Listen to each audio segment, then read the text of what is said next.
जब भी रावण का नाम लिया जाता है, जहन में एक ही तस्वीर उभरती है। अहंकारी राक्षस जिसने माता सीता का हरण किया और अंततः श्री राम के हाथों मारा गया।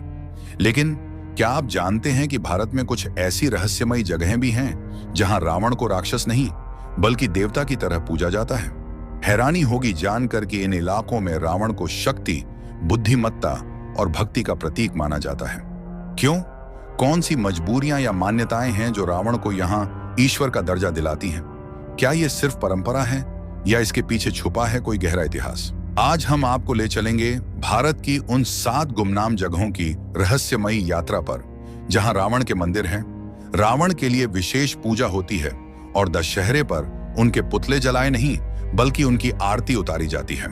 तो जुड़े रहिए अंत तक, क्योंकि हर जगह की कहानी आपको चौंकाएगी, सोचने पर मजबूर कर देगी।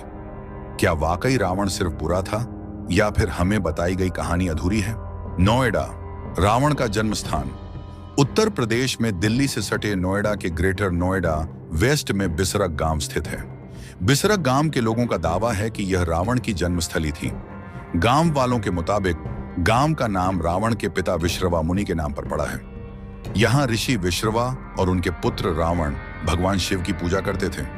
करीब 1 सदी पहले खुदाई के दौरान काफी गहराई में मिले अद्भुत शिवलिंग को ही रावण द्वारा पूजित शिवलिंग माना जाता है। इस शिवलिंग को यहाँ एक मंदिर में स्थापित किया गया है जिसमें रावण की भी पूजा की जाती है। बिसरक गांव के लोग दशहरे पर कभी भी रावण का पुतला नहीं जलाते हैं। जोधपुर, राजस्थान के जोधपुर का गोदा श्रीमाली समुदाय भी खुद को रावण का वंशज मानता है। इनका मानना है कि रावण की पत्नी मंदोदरी का जन्म जोधपुर के मंडोर इलाके में हुआ था और यहीं दोनों का विवाह हुआ था। किला रोड स्थित अमरनाथ महादेव मंदिर में रावण और मंदोदरी के मंदिर हैं जहां उनकी पूजा की जाती है। दशहरे के दिन गोदा श्रीमाली समुदाय शोक मनाता है और रावण दहन के बाद स्नान करने के बाद फिर से जनेऊ पहनता है। इस समुदाय का मानना है कि वे रावण के वंशजों का हिस्सा हैं जो लंका में उसके वध के बाद बच गए थे, जो जोधपुर भागकर यहां बस गए। विदिशा, विदिशा के रावण ग्राम गांव में रावण का मंदिर मौजूद है जिसमें रावण की 10 फीट लंबी लेटी हुई मूर्ति है। विदिशा के लोगों का दावा है कि रावण की पत्नी मंदोदरी का जन्म यहीं हुआ था। यहाँ दशहरे पर रावण का पुतला जलाने की बजाय उसकी विशेष पूजा की जाती है। कानपुर, उत्तर प्रदेश के केश शिवाला इलाके में स्थित रावण मंदिर के कपाट सिर्फ दशहरे के दिन ही खोले जाते हैं।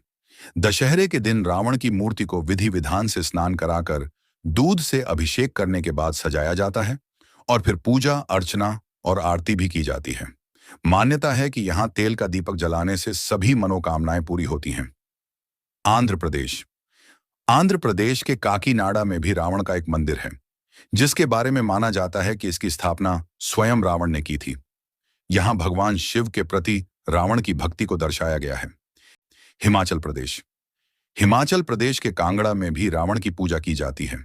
यहाँ मान्यता है कि रावण ने बैजनाथ कांगड़ा में तपस्या करके भगवान शिव को प्रसन्न किया था, जिससे शिव प्रकट हुए थे। इसी वजह से कांगड़ा के लोग रावण को महाशिव का भक्त मानकर उसकी पूजा करते हैं। यहाँ मान्यता है कि अगर कोई रावण को जलाएगा तो उसकी मौत हो जाएगी। मेरठ, मेरठ में भी सदर थाने के पीछे स्थित बिलेश्वर महादेव मंदिर में भले ही रावण की प्रतिमा मौजूद न हो, लेकिन दशहरे के दिन यहाँ शोक मनाया जाता है। मान्यता है कि मेरठ का पुराना नाम मयराष्ट्र था और यह मंदोदरी के पिता मयदानव की राजधानी थी। मंदोदरी भी भगवान शिव की पूजा करने के लिए बिलेश्वर महादेव मंदिर आती थी। इसी वजह से मेरठवासी अपने शहर को रावण का ससुराल भी मानते हैं। तो दोस्तों, ये थी भारत की वो 7 रहस्यमयी जगहें जहां रावण राक्षस नहीं, देवता की तरह पूजे जाते हैं। हर जगह की अपनी एक अनोखी कहानी है जो हमें ये सोचने पर मजबूर कर देती है कि इतिहास सिर्फ वो नहीं होता जो हमें सुनाया गया है, बल्कि वो भी होता है जो अनकहा रह गया। शायद रावण भी उतना ही जटिल था जितना कोई भी महान चरित्र, दोषी भी, ज्ञानी भी। और शायद असली समझदारी इसी में है कि हम हर कहानी के दोनों पहलुओं को जानें। अगर आपको यह रहस्यमयी यात्रा पसंद आई हो तो वीडियो को लाइक करना न भूलें और कमेंट में बताइए आपके नजरिए में रावण क्या थे, एक खलनायक या महापुरुष? ऐसी ही और अनकही कहानियों के लिए चैनल को सब्सक्राइब कीजिए और घंटी बजाइए ताकि अगली रहस्यमयी यात्रा आपसे छूट न जाए।